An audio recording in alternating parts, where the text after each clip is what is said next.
Selamat pagi menjelang siang teman-teman, Bapak Ibu sekalian. Assalamualaikum warahmatullahi wabarakatuh. Ya, pada hari ini sebenarnya tadi ada beberapa titipan dari Bu Sri Wahyuni ya, untuk saya jelaskan di tutorial. Ada beberapa yang coba kita bahas lagi di tutorial ini. Sekalian nanti kalau ada Bapak Ibu dan teman-teman, kalau ada yang mau ditanyakan, baik terkait yang perkuliahan tadi atau yang sebelumnya, bisa monggo ditanyakan. Yang jelas yang kita tayangkan terlebih dahulu itu yang tadi titipannya Bu Sri Wahyuni dulu ya. Saya coba share screen. Oke. Tadi yang pertama titipan dari Bu Sri Wahyuni. Sekalian kalau ada teman-teman yang mau bertanya bisa langsung resen aja atau tanya di kolom chat, nggak masalah. Jadi pertama tadi setelah membahas terkait flashback materi yang sebelumnya, itu ada poin terkait ini, yang di sini terkait pendekatan oleh Marubayashi tentang model faktorisasi tunggal. Jadi untuk yang operasi skalarnya ini, kita akan melihat mengapa operasi skalar tersebut itu bisa well defined. Well defined di sini dalam artian bahwa ketika kita menjumlahkan bilangan yang sama, itu hasilnya juga harus sama. Entah bilangan itu dalam bentuk yang berbeda-beda. Kalau di bilangan biasa itu secara intuitif kita bisa menerjemahkan, oh jelas dong kalau misal kita tambahkan 2 tambah 3 sama dengan 5, nggak mungkin dia bakal berubah menjadi angka yang lain kan. Tetapi kalau dalam hal bilangan yang bentuknya lebih aneh lagi, misal dalam bentuk pecahan, itu mungkin kita akan bertanya, kita tahu kalau setengah itu sama dengan 2/4, sama dengan 3/6. Tetapi emang betul 2 tambah setengah dan 2 tambah 3/6 itu sama. Nah, itu kan yang menjadi pertanyaan. Karena definisi dari penjumlahan pecahan itu kan nanti bisa berbeda kalau angka di pecahannya diubah. Walaupun nanti pecahannya itu sebenarnya sama, setengah dan 3/6 kan sama. Tetapi kalau kita jumlahkan 2 tambah setengah dan 2 tambah 3/6 kan hasil perhitungannya tuh bisa prosesnya beda begitu. Yang ini kita samakan penyebutnya menjadi 4/2 ditambah setengah. Kalau yang 2 tambah 3/6 prosesnya itu adalah kita samakan penyebutnya menjadi 12/6 dan 3/6. Apakah nanti hasilnya akan sama? Kalau dalam bilangan biasa oke. Kita bisa tahu kalau itu sama karena kita sudah tahu sifat-sifat bilangan. Tetapi kalau dia dalam bentuk sembarang daerah integral, kemudian dibentuk lapangan fraksinya, memang apakah nanti bakal sama seperti itu? Itu kalau penjumlahan. Bagaimana dengan perkalian skalar? Kan seperti itu. Nah, itu yang coba kita bahas bersama-sama. Kenapa dia bisa well defined, atau operasinya itu kalau well defined itu biasanya itu kalau terjemahannya kan terdefinisikan baik ya. Nah, itu maksudnya apakah operasi tadi betul-betul bisa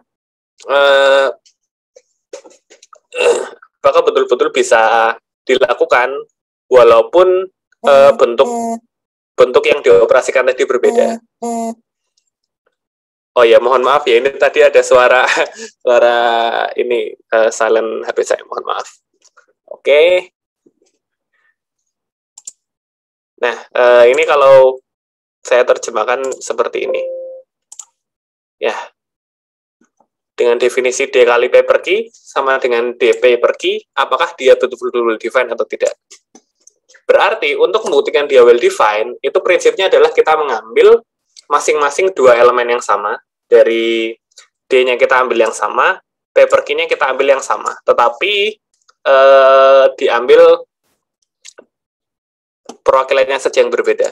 Jadi caranya adalah diambil sebarang D1, D2, dan P1 per Q1, P2 per Q2, dengan D1 sama dengan D2, P1 per Q1 sama dengan P2 per Q2. Nah, di sini D-nya tadi kita ambil sesuai definisi ya. Kita ambilnya di D, berarti kita tulis di sini di D. Kemudian di sini kita ambilnya di QD, jadi kita tulis anggota QD dengan D1 sama dengan D2 dan P1 per Q1 sama dengan P2 per Q2. Apa artinya dua pecahan itu sama? Ingat kembali di materi modul fraksi sebelumnya, kita ingat P1 per Q1 sama dengan P2 per Q2 itu ketika P1 kali Q2 sama dengan P2 per Q1. Oh, mohon maaf, P1 kali Q2 sama dengan P2 kali Q1. Nah, apa yang terjadi dengan hasil perkaliannya? Kan kita tujuannya adalah mengecek apakah hasil perkaliannya sama. Nah, di sini didapat D1 kali P1 per Q1 apakah sama dengan D2 kali P2 per Q2? Itu kan pertanyaan kita kan. Nah, kita lihat bahwa sesuai definisi D1 kali P1 per Q1 itu dengan menggunakan yang ini kan jadi D1 P1 per Q1. Kemudian yang kedua, D2 kali P2 per Q2 itu sama dengan D2 P2 dibagi Q2. Nah, pertanyaannya adalah apakah hasil kedua pecahan ini sama? Berarti kalau kita timbul pertanyaan apakah dua pecahan tadi sama, berarti kita balik ke definisi kesamaan pecahan tadi. Kita lihat apakah kalau dikali silang mereka betul-betul sama. D1 P1 Q2 dan D2 P2 Q1 apakah betul-betul sama? Di sini kita lihat bahwa yang diketahui adalah P1 Q2 sama dengan P2 Q1. Berarti ini sudah sama dengan D1 kali P2 Q1. Kemudian kita tahu D1 sama dengan D2. Berarti D1-nya di sini bisa diganti D2. Jadi D1 P2 Q1 sama dengan D2 P2 Q1. Selesai, terbukti D1 P1 Q2 sama dengan D2 P2 Q1. Artinya, D1 P1 per Q1 sama dengan D2 P2 per Q2. Begitu. Jadi terbukti karena hasil kedua perkalian ini sama, terbukti operasi skalar tadi well defined. Nah, itu caranya untuk membuktikan sifat well defined ya, teman-teman, Bapak Ibu sekalian. Kalau dalam kasus dalam pembahasan struktural aljabar, memang kedepannya bisa jadi ada banyak sekali operasi-operasi yang aneh yang mungkin kita sendiri pun secara intuitif nggak tahu. Ini memang betul ya, dia operasinya betul-betul well defined. Memang betul dia operasinya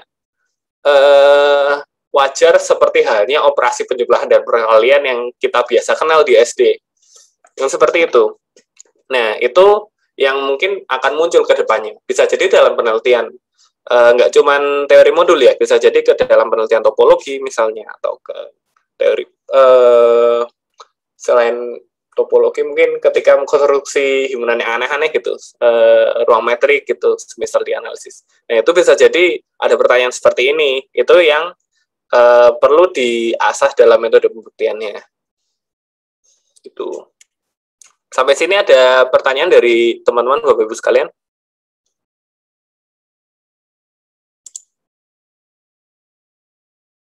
Belum ada ya? Monggo kalau semisal dari Bapak Ibu teman-teman ada yang mau bertanya juga terkait apa namanya? Yang proyek tadi kan teman-teman berarti sudah dapat ini ya, hasil apa namanya? Hasil undian masing-masing kelompok ya. Nah, itu bisa ditanyakan juga. Cuman sebenarnya yang saya siapkan di sini itu yang materi UFM saja, tetapi kalau teman-teman ada yang mau bertanya, nanti coba saya insya Allah saya coba usaha jawab. Kalau emang saya pas belum ketemu contohnya atau belum ketemu buktinya, nanti coba saya sarankan referensinya gitu. Nah, oke. Kemudian setelah dari sini tadi juga ada titipan dari Bu Yuni ya terkait ini ideal invertible, ideal fraksi ya, ideal fraksi. Kalau nggak salah ini sebenarnya di pertemuan pembahasan ini modul fraksi itu kayaknya sudah ya. Saya tidak tahu apakah waktu itu sudah, seingat saya waktu itu modul fraksi kasusnya sudah secara umum. Jadi udah untuk sebarang ring gitu. Kalau di pembahasan UFD itu memang ring yang kita gunakan hanya daerah integral, karena itu tadi kalau semisal faktorisasinya ada pembagi nol, nanti seperti apa? Nanti apakah ada yang faktorisasinya 0 kali sesuatu? Faktorisasinya 0 kan berarti nanti ada yang lain selain 0 kali sesuatu kan? Nah itu yang nanti akan menjadi masalah kan di situ. Salah satunya, tetapi nanti bisa dilihat juga masalah-masalah lain di sifat-sifat yang lain nanti. Nah itulah alasan juga kenapa modul yang tadi kita ambil di penelitiannya Lu dan penelitiannya Marubayashi itu modulnya semua modul bebas torsi. Karena kalau modul bebas torsi itu ketika kita punya R kali M sama dengan 0, pasti R-nya sama dengan 0 atau M-nya sama dengan 0. Itu kalau di modul bebas torsi kan pasti selalu berlaku seperti itu. Berbeda halnya dengan modul secara umum. R kali M sama dengan 0, belum tentu R-nya 0 atau M-nya 0. Bahkan ketika modulnya itu atas daerah integral pun bisa jadi berlaku R kali M sama dengan 0, tetapi keduanya tak 0. Nah, itu yang menjadi masalah kan. Kembali ke isu tadi yang dibahas, bahwa kalau semisal ada pembagi 0, itu nanti akan sedikit mengganggu faktorisasi kita. Makanya dalam pembahasan UFM oleh Lu dan Marubayashi itu dibahas di kasus modul bebas torsi, begitu. Nah, dalam kasus modul bebas torsi itu, modul fraksi yang terbentuk pun nanti bisa menjadi ruang vektor. Seperti halnya ketika kita membentuk daerah integral, kalau kita bentuk daerah integral, maka nanti lapangan fraksinya itu, maka nanti ring fraksinya berbentuk lapangan. Ketika kita punya modul bebas torsi, maka nanti modul fraksinya akan berbentuk ruang vektor atas lapangan fraksinya dia tadi. Itu yang sifat yang apa ya? Sifat yang kayaknya menakjubkan begitu. Karena dengan adanya lapangan yang lebih besar tadi, kita menjadi lebih aman ketika mengoperasikan mengoperasikan elemen-elemen di D maupun elemen-elemen di M. Kita bisa perluas. Walaupun di D itu tidak ada inverse, tapi kita bisa bentuk inverse-nya ketika kita perluas pembicaraan di K. Nah, itu yang hebat dari lapangan fraksi. Yaitu kita bisa memperluas. Walaupun dia tidak punya inverse, kita bisa bentuk aja inverse, karena kita bisa perluas pembicaraan kita ke K, tidak harus di D saja, begitu. Begitu juga dalam kasus ideal fraksi ini, di pembentukan ideal fraksi, walaupun R-nya itu tidak punya inverse, tapi kita bisa perluas pembicaraannya ke K, menjadi R-nya itu punya inverse, kan seperti itu. Karena kita punya elemen tak nol kan pasti merupakan unit ya di satu lapangan. Itu yang bisa diperhatikan di sini. Nah, begitu juga di sini dalam kasus ideal fraksi, berarti kan kita bisa bentuk semua elemen yang dikalikan dengan ideal tadi itu menjadi bulat, gitu. Nah, ketika kita membicarakan dalam sudut pandang bulat dan tidak bulat, itu kan kalau dalam bilangan bulat kan kita masih bisa membayangkan ya. Nah, tapi kalau dalam lapangan fraksi, nah itu kita juga bisa menganalogikan hal yang sama. Ketika punya elemen D, itu kita bayangkan sebagai elemen yang bulat, berarti kita bisa membayangkan elemen K itu sebagai elemen yang pecahan, begitu. Nah, karena di situ tadi kita bisa bentuk elemen di K itu kan R per S ya. R per S dengan R-nya itu pembilang anggota D, S-nya itu penyebut di anggota D yang tak nol. Makanya kita tadi katakan kita bisa membayangkan si K ini sebagai pecahan gitu. Maaf, himpunan pecahan gitu. Isi anggotanya K itu ya pecahan sebetulnya, tetapi pembilang dan penyebutnya bukan bilangan bulat, tetapi di elemen suatu daerah integral gitu. Nah, kemudian muncul pertanyaan, ideal fraksi ini bedanya dengan ideal apa? Kalau ideal biasa, itu dia pasti berada di dalam D. Kalau Bu Sriwahyuni memang favoritnya itu menggambar ilustrasi seperti ini ya. Beliau pasti menggambar, oh I-nya di dalam D, kemudian ketika kita menggambar K, itu berarti I-nya di dalam K, karena I-nya di dalam D, D-nya di dalam K, seperti itu. Nah, perbedaannya adalah ideal fraksi itu tidak harus di dalam D. Ideal fraksi itu bisa jadi ada di luar D. Maksudnya bisa jadi tidak seluruhnya di dalam D. Cuman di situ memang ada syarat submodul ya. Ada yang submodul itu kan sebenarnya agar perkalian skalar yang tertutup dan penjumlahnya tertutup, itu aja. Tetapi kalau dalam membahas dalam sudut pandang ukuran himpunannya, kemudian letak himpunan di mana, itu kita bisa membayangkan I itu berpotongan dengan D, tidak harus berada di dalam D seluruhnya.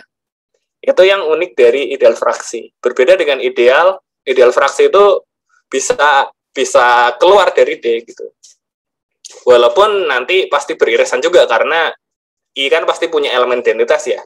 Dan mohon maaf, itu pasti punya elemen netral ya, yaitu 0 tadi. 0-nya pasti masuk ke I karena dia submodul. Itu konsekuensi dari penjumlahan yang tertutup tadi. Tetapi yang jelas I-nya itu bisa saja tidak seluruhnya di dalam D. Itu yang unik dari ideal fraksi.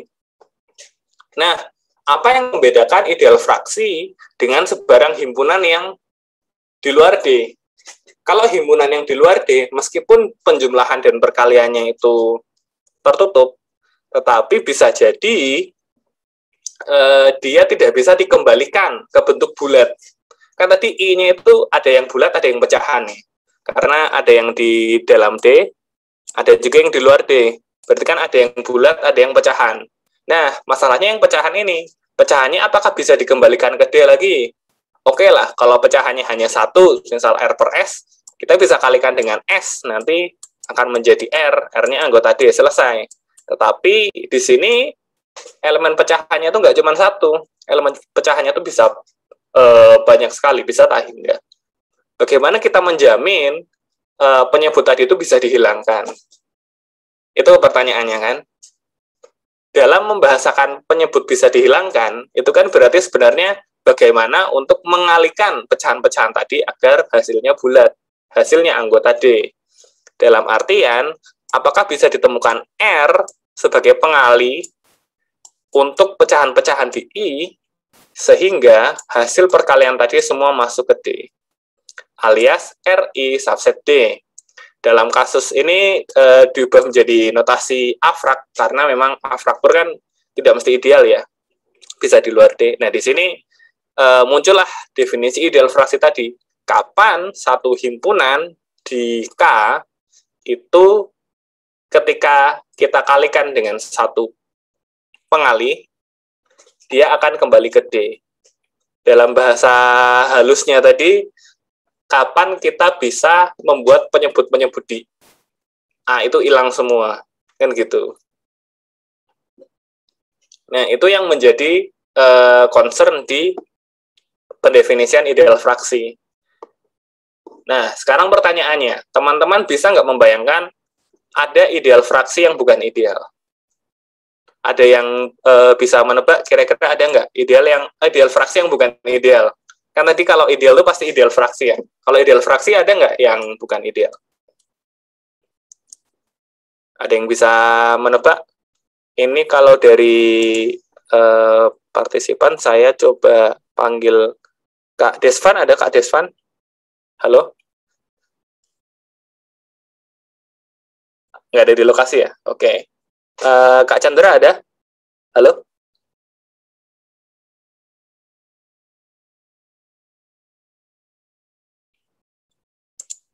Oke, nggak ada di lokasi juga ya. Oh, ini ada Kak Desvan nih. Halo Kak Desvan. Ya,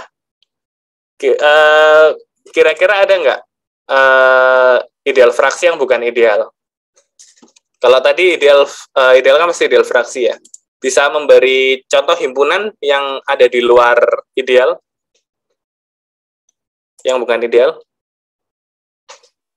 Oke, udah hilang lagi. Oke lah, nggak apa. Sebenarnya kalau dari file latihan soal kita itu saya memberi contoh ideal fraksi yang bukan ideal di sini, yaitu setengah Z dan 2/3 Z.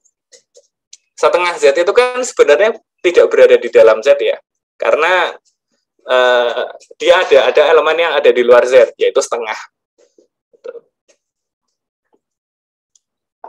Bahkan sebenarnya setengah Z itu dia memuat Z sendiri, karena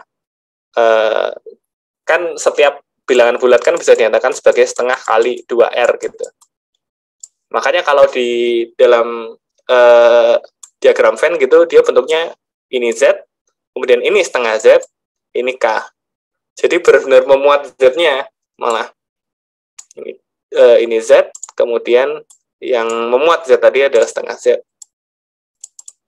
Ini Z, oh sorry. Nah ini Z, ini setengah Z, ini K-nya yaitu Q.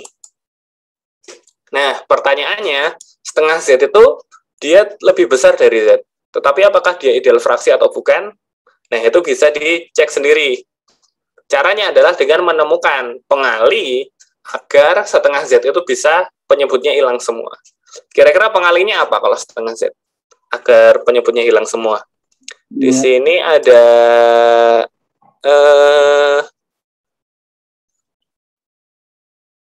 di sini ada chat ya dari Kak Caroline. Pengalinya 2, ya benar. Pengalinya adalah 2. Karena kita tahu 2 kali setengah Z, 2 kali setengah N, itu pasti hasilnya adalah N sendiri. Jadi kalau kita kalikan sebarang anggota setengah Z atau setengah A, nanti hasilnya adalah A sendiri. Berarti kita bisa nyatakan terdapat, kita tulis di sini ya secara formal, terdapat 2 anggota Z sehingga 2 kali setengah Z ini subset Z. Kalau dalam kasus ini 2 kali setengah Z ya sama dengan Z sendiri. Tetapi kalau dalam kasus yang nomor B ini nanti bisa jadi pengalinya nggak sama dengan Z nanti hasilnya. Kalau yang nomor B berarti teman-teman bisa membayangkan kira-kira pengalinya apa? Di sini ada Kak Lutfan ya. Kak Lutfan masih ada di lokasi? Ya. Ya, kira-kira pengalinya apa kalau yang B ini? Pengalinya harus di dalam Z ya? Iya, pengalinya harus di dalam Z. Tapi hasilnya nggak harus sama dengan Z. Hasilnya subset Z pun nggak masalah. Kalau dikali 3? Nah, dikali 3, kita coba ya. Kalau kita ambil 3 di Z, kita pilih 3 di Z, didapat 3 kali 2/3 Z, hasilnya apa? Hasilnya ternyata adalah, ini kecil ya, 3 kali 2/3 Z sama dengan 2Z. 2Z ini nggak sama dengan Z, tetapi dia subset Z. Berarti dia masih aman menjadi ideal fraksi. Benar berarti kata Kak Lutfan tadi. Pengalinya bisa kita ambil 3. Kita nggak bisa ambil pengalinya 3/2. Ya boleh aja kita ambil 3/2, oke hasilnya Z juga. Tetapi kan 3/2 kan tidak berada di Z. Kita ambilnya memang harus yang berada di Z. Gitu. Makanya kita ambil pengalinya 3. Dan jangan lupa pengalinya tadi harus tak 0. Kenapa? Karena kalau 0 ya jelas pasti masuk ke Z dong. Kan 0 kali sebarang elemen kan hasilnya 0 juga. Makanya di sini kita cari yang pengalinya tak 0 agar menghabiskan penyebut tadi. Gitu. Ada yang mau ditanyakan terkait ideal fraksi? Ini mungkin mengulang materi modul fraksi dulu ya. Habis ini ada yang mau ditanyakan dulu? Oke, kalau belum ada, kita lanjut ya. Masalah invertibilitas tadi juga ada titipan dari Bu Yuni. Ada nggak contoh? Oh iya, sebelumnya tadi, sebelum ke invertible, Sebelum ke invertible, kita beri contoh dulu ini ya, ideal fraksi, submodul yang bukan ideal fraksi. Kira-kira submodul yang bukan ideal fraksi itu apa? Di slide Tensor sebenarnya sudah saya berikan, yaitu dua contoh, Z setengah dan Z sepertiga seperlima. Jadi Z setengah ini kita bentuk pecahan, bentuknya A per 2 pangkat N. Kalau tadi yang A itu bentuknya A per 2, kalau yang 3A ini bentuknya A per 2 pangkat N. Jadi bawahnya tidak harus 2, bisa 4, bisa 8, bisa 16. Nah, tetapi ternyata kalau kita himpun A per 2 pangkat N, ini tidak bisa kita temukan pengalinya agar dia masuk ke Z. Kenapa begitu? Karena ketika kita ambil sebarang bilangan bulat tak 0 untuk setiap R anggota Z tak 0, kita tahu bahwa R tidak akan bisa menghilangkan seluruh penyebut di sini. Itu yang akan kita buktikan. Kalau tadi kita membuktikan ideal fraksi, caranya menemukan pengali yang cocok untuk semua elemen. Sekarang kita balik. Kita harus membuktikan bahwa sebarang pengali tidak akan cocok untuk elemen-elemen di sini. Nah, caranya adalah dengan mengambil ini. Untuk setiap R anggota Z tak 0, kita harus menemukan anggota Z setengah yang nanti bukan anggota Z. Nah,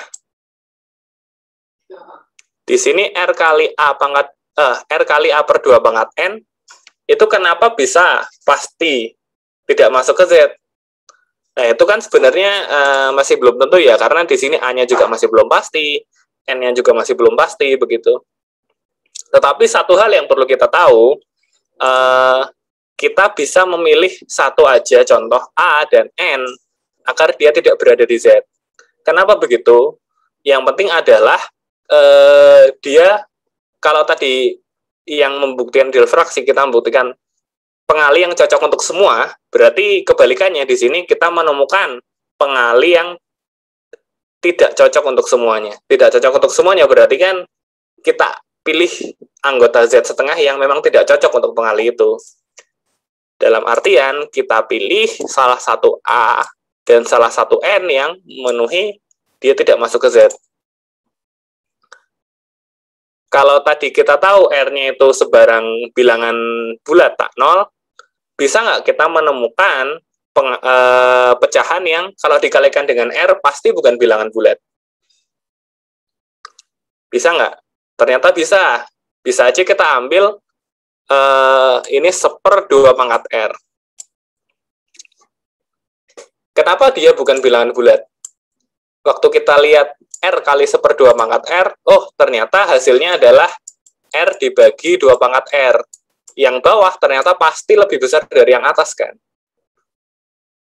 Oh, tapi belum tentu ya. Di sini kita perlu bagi kasus dulu untuk yang positif dan negatif dan 0. Karena di sini N-nya cuma berlaku untuk yang non-negatif aja.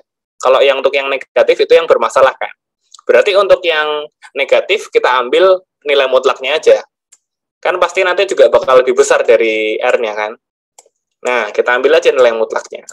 Gini. Kalau sudah diambil nilai mutlaknya, betul, R pasti nanti bakal lebih kecil dari 2 pangkat mutlaknya R.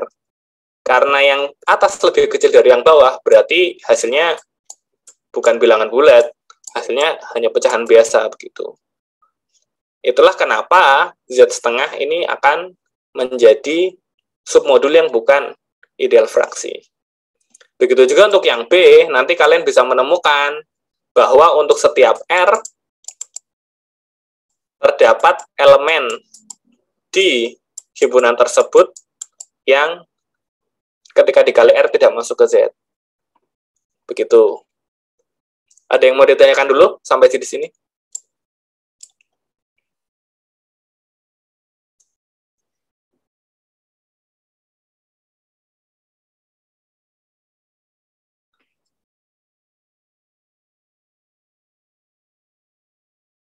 Belum ada ya? Oke. Selanjutnya terkait invertibilitas. Tadi Bu Yuni ada titipan contoh ideal fraksi yang tidak invertible. Kalau di Z itu sebenarnya ideal fraksinya pasti semuanya invertible. Itu salah satu keistimewaan di Z. Karena dia memang punya sifat benar-benar dia cukup bagus ya sifatnya walaupun dia bukan lapangan. Tetapi ketika kita bergeser sedikit, tidak harus ke Z, kita bergesernya ke ZX. Ternyata ada loh ideal fraksi yang tidak invertible.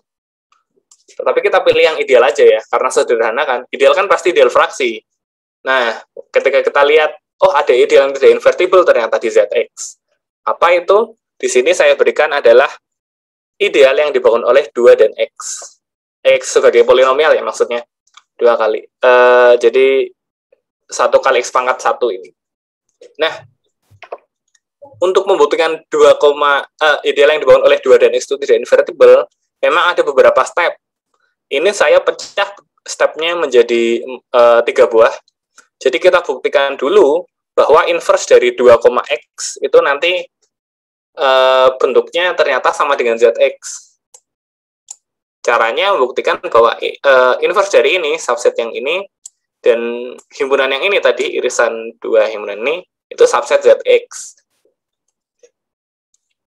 Nah, untuk yang A itu berarti apa langkah pertamanya untuk membuktikan himpunan yang kiri subset himpunan yang kanan? Di sini ada Kak Rambu Maya, ada? Halo Kak Maya?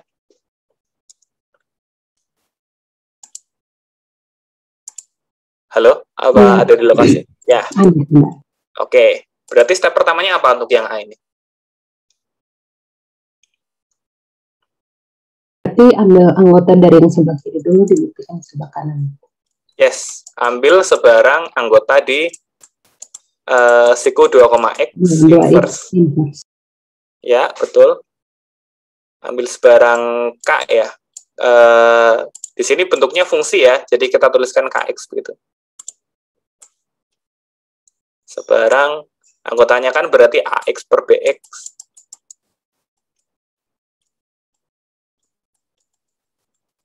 Di sini. Nah, ambil sebarang AX per BX di siku 2,X inverse. Artinya, tadi sesuai definisi inverse yang sudah diberikan, K anggota K yang K kali himpunan tadi subset D. Berarti, kita harus tahu bahwa AX per BX dikali ideal 2,X itu harus subset D-nya. D-nya tadi kita ambil ZX ya.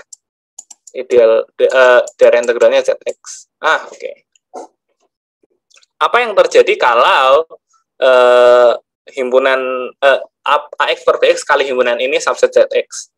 Oh, berarti di sini kan himpunannya ada 2 dan ada X. Ya, kita bisa simpulkan, oh pasti AX per BX dikali 2 masuk ke ZX. Begitu juga AX per BX dikali X. X. Ini anggota ZX. Ini kali 2 anggota ZX. Oke. Nah, di sini berarti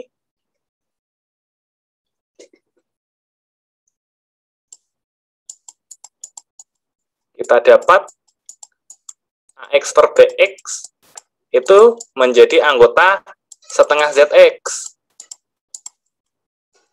Karena kita kalikan dengan setengah ya di kedua ruas.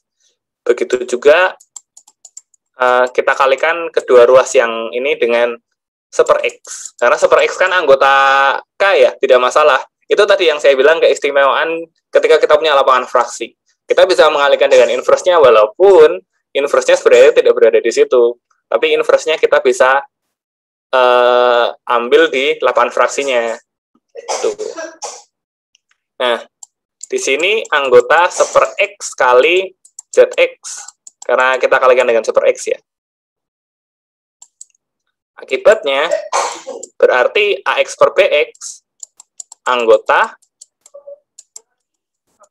Waalaikumsalam, berarti anggota irisan dua himpunan ini, setengah ZX diiris seper X ZX, begitu.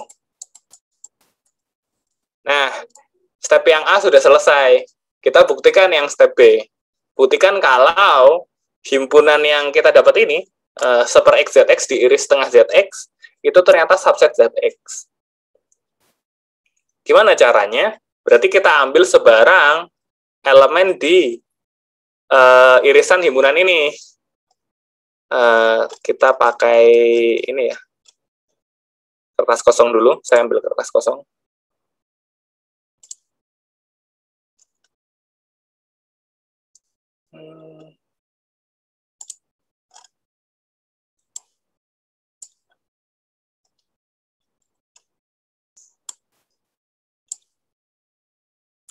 Oke, di sini saya udah ada kertas kosong. Kita ambil sebarang elemen di irisan dua himpunan tadi. Katakan Fx. Fx anggota setengah Zx diiris seper X Zx. Anggota irisan dua himpunan berarti pasti harus berada di dua himpunan tersebut sekaligus. Berarti anggota setengah Zx dan Fx juga harus anggota seper X Zx. Apa yang terjadi kalau Fx anggota setengah Zx? Apa yang terjadi kalau Fx anggota seper X Zx? Di sini ada Kak Zakaria. Halo, ada Kak Zakaria? Pak Zakaria? Ada di lokasi ya? Kak Tasnim Bilal ada? Ada di lokasi? Halo? Oke, nggak ada di lokasi ya? Kak Fahri ada, Kak Fahri? Fahri Asad? Halo? Dia tahu, Pak, jawabannya. Belum tahu. Nah, ya. Kalau Fx anggota setengah Zx artinya apa? Fx sama dengan? Setengah M0 mungkin. Setengah F0. Oke, katakan F0x ya. Karena kan kita ambilnya fungsi dari. Betul kata Kak Fahri tadi. Berarti setengah kali F0x dengan F0x anggota Zx. Berarti kita bisa lakukan hal yang sama ya untuk yang kanan. Dan dia harus sama dengan seper X kali sesuatu. Katakan G0x begitu. Apa yang terjadi? Berarti di sini F0x sama dengan 2Fx. Kemudian G0x itu sama dengan X kali Fx. Nah, di sini. G0x sama dengan X kali Fx. Oh, berarti derajat polinomial tadi minimal 1 dong. Tidak mungkin derajat polinomial tadi sama dengan kurang dari 1. Kurang dari itu sama dengan 1. Di sini, karena G0x-nya ini kan anggota Zx ya. Nah, ini anggota Zx. Yang ini juga anggota Zx nih.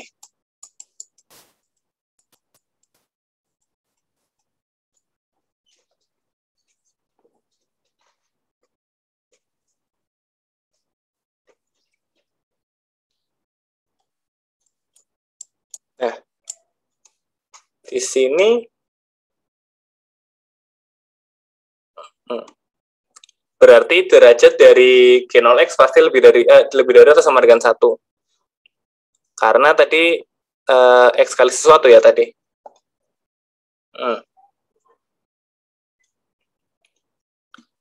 Bisa juga ini kita kalikan dengan 2X seluruhnya. Kan ini tadi kita masih terpisah ya, antara persamaan 1 dan persamaan 2. Kalau kita hitung secara keseluruhan, dikali dengan 2X, hasilnya 2X Fx sama dengan XF0X dan sama dengan 2G0X, kan begitu.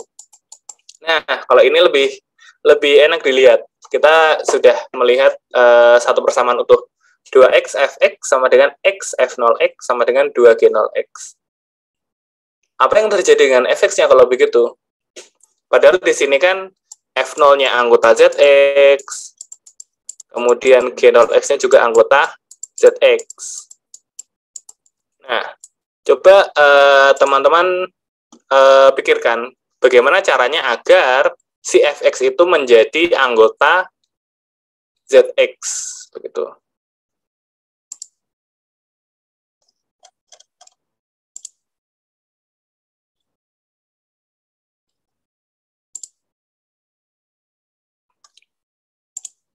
Bentar, saya minum dulu. Gading, coba dibayangkan dulu.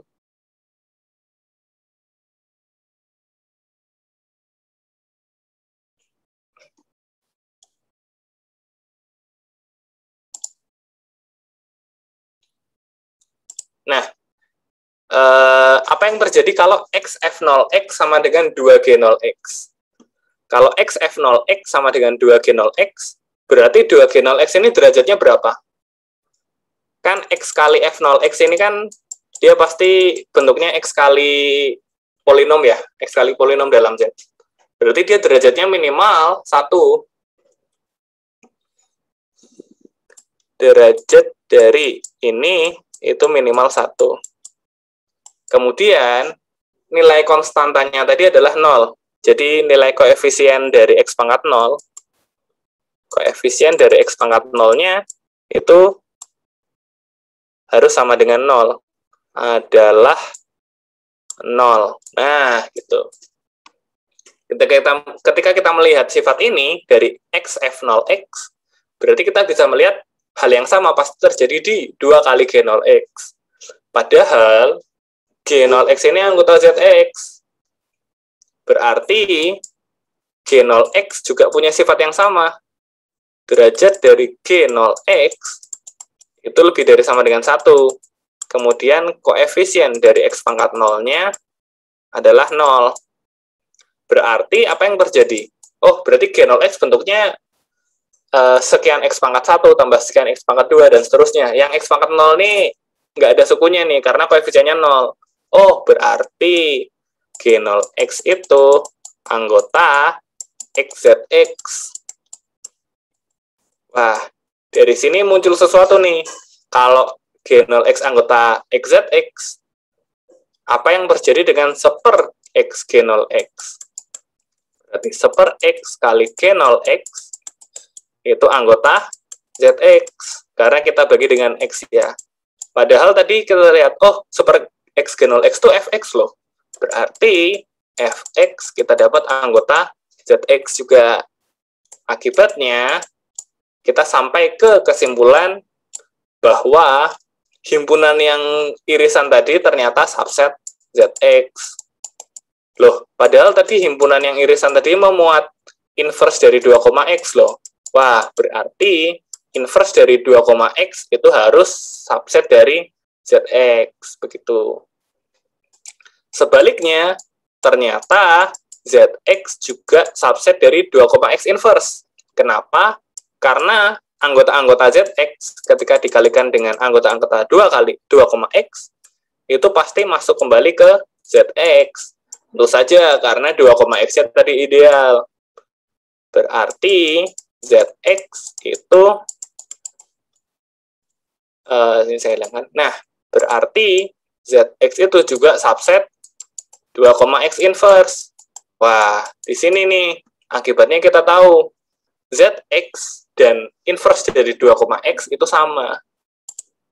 Dengan kata lain, ketika kita tulis di sini ya, berarti inverse dari 2,x itu adalah ZX itu sendiri. Apa akibatnya kalau inverse-nya himpunan yang besar? Himpunan ZX keseluruhan. Apa yang terjadi? Ternyata yang jadi masalah adalah 2x inverse kali 2,x itu harusnya sama dengan zx kan, kalau mau menjadi invertible. Tetapi dengan yang diketahui di sini, berarti kita dapat ini sama dengan zx kali 2,x. Hasilnya ya 2,x itu sendiri. Loh, berarti beda dong dengan definisi invertible tadi. Betul. Kalau definisi invertible, I inverse kali I harus sama dengan D.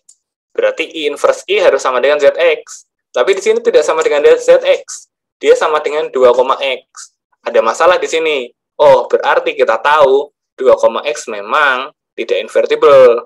Karena kita menemukan masalah bahwa hasil kali dari inverse-nya dan dia sendiri itu tidak sama dengan zx. Begitu. Ada yang mau ditanyakan sampai sini?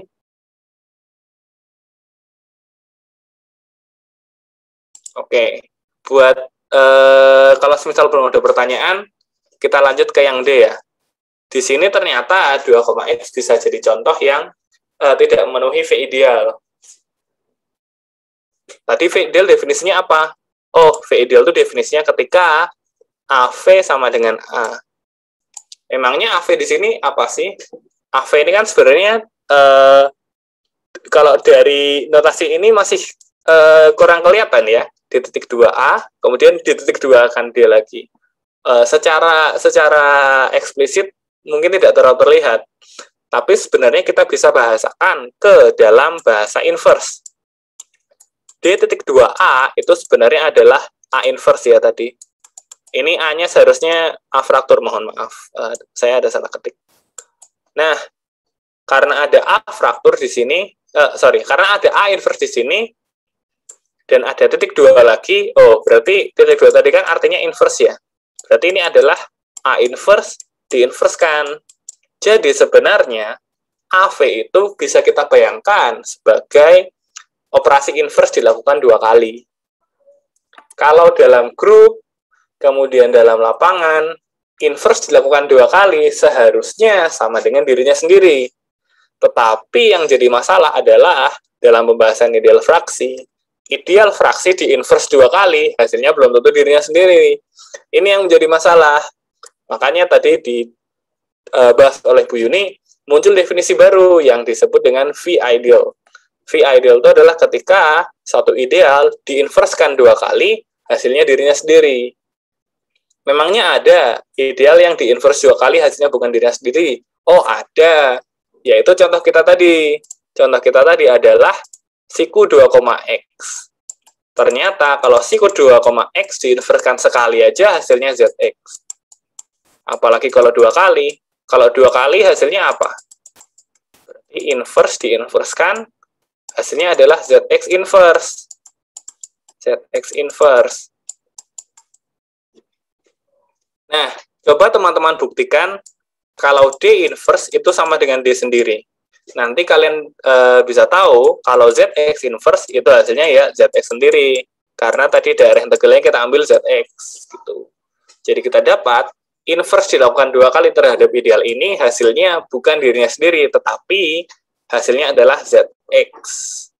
Berarti kita ketemu ideal yang bukan V ideal. Begitu.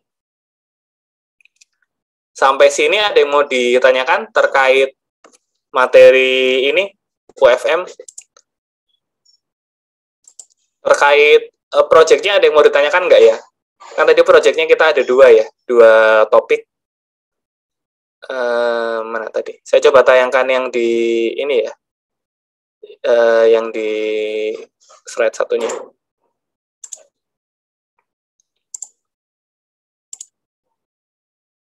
Oke. Nah, ini. Ada yang mau ditanyakan terkait pembagian topiknya? Sembari saya ambil minum dulu ya. Teman-teman bisa raise hand.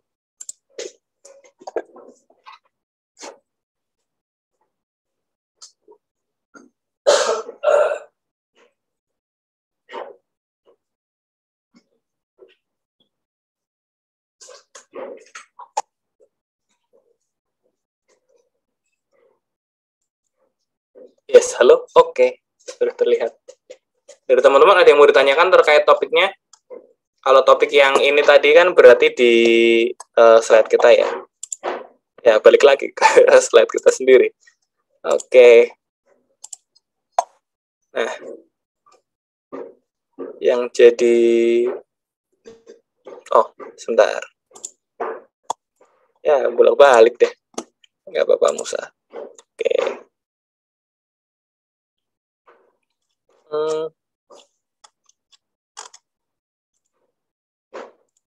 Nah, di sini. Project kita berarti yang ini ya, pertemuan ke-14. Ada yang mau ditanyakan? Kayaknya tadi ada yang udah sempat unmute terus di-mute lagi. Monggo teman-teman.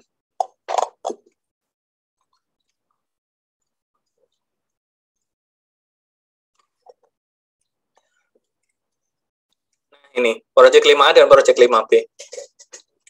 Ada yang mau ditanyakan terkait projectnya?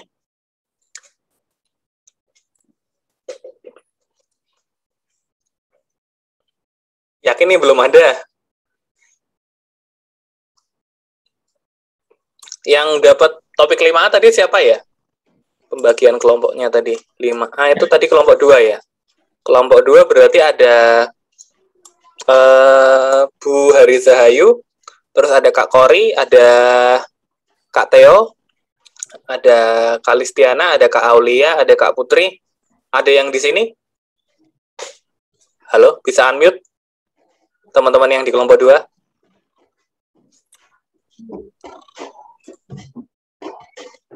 Kelompok 2 mana? Nggak ada ya? Sebagian soalnya ada yang baru kuliah kan, jadi iya. tidak bisa ikut tutorial. Berarti nggak masalah ya Pak ya kalau nggak ada. Yang kelompok 6 ada nggak? Ada Kak Maya tadi ya. Kak Maya di sini kelompok 6. Kemudian Kak Ibnu nggak ada, Kak Fadilah nggak ada, Kak Fitri Ayuni, Kak Faris Fahza, Kak Gabriel. Oke. Ada yang mau ditanyakan terkait topiknya ini, Kak Maya? Belum sih, cuma saya mau klarifikasi yang kalau nanti yang model presentasinya itu apakah dalam bentuk kayak tulisan atau seperti apa ya? Soalnya di grup teman-teman ada yang bahas tanya seperti itu. Oke, dari Pak Uha bisa menjawab? Iya, seharusnya saya yang menjawab ya. Jadi buat Pak Uha ya. Ya. Formatnya itu sebetulnya ini sih dapat dikatakan relatif bebas dalam artian gimana caranya kira-kira nanti waktu 15 menit itu bisa menyampaikan idenya dengan sebaik mungkin. Itu saja. Jadi kalau misalkan waktu presentasi ada slide-nya, terus kan kalau waktu presentasi itu kan nggak harus ini ya, bukti full-nya harus dijabarkan kan. Jadi mungkin buktinya tetap diketik, tapi yang dipaparkan ininya sifat yang diusulkan atau mungkin sketsanya atau bagaimana. Jadi lebih ke situ. Ya pada intinya paling ideal itu sebaiknya ada tulisan full sama slide-nya. Tapi andaikan tidak, nanti andaikan presentasinya pakai tulisannya tok juga tidak ada masalah. Karena menilainya langsung waktu presentasi itu.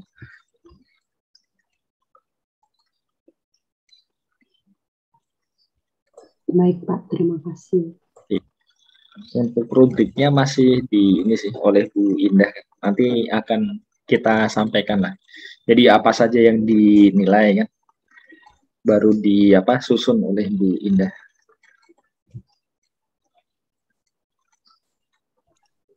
Ada lagi mungkin terkait ini. Kalau ini kayaknya tidak ada pertanyaan karena belum nyoba ya. Ya masih memikirkan kira-kira apa itu kan yang mau dilakukan kan.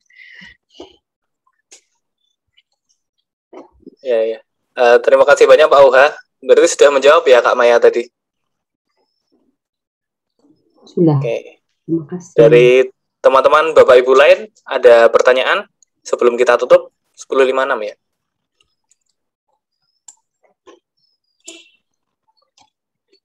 Sepertinya sudah cukup ini ya. Masih cukup ini ya, tahap merenung dulu kan. Tadi Iya, cukup Pak, adil ada- ya, kita random ya tadi ya. Jadi semoga tidak ada yang keberatan. Terima kasih banyak teman-teman, Bapak Ibu sekalian, Pak Uha. Ini langsung saya tutup atau kembalikan ke Pak Uha dulu? Oke, ya nggak apa-apa sih. Jadi sampai jumpa lagi besok Sabtu ya.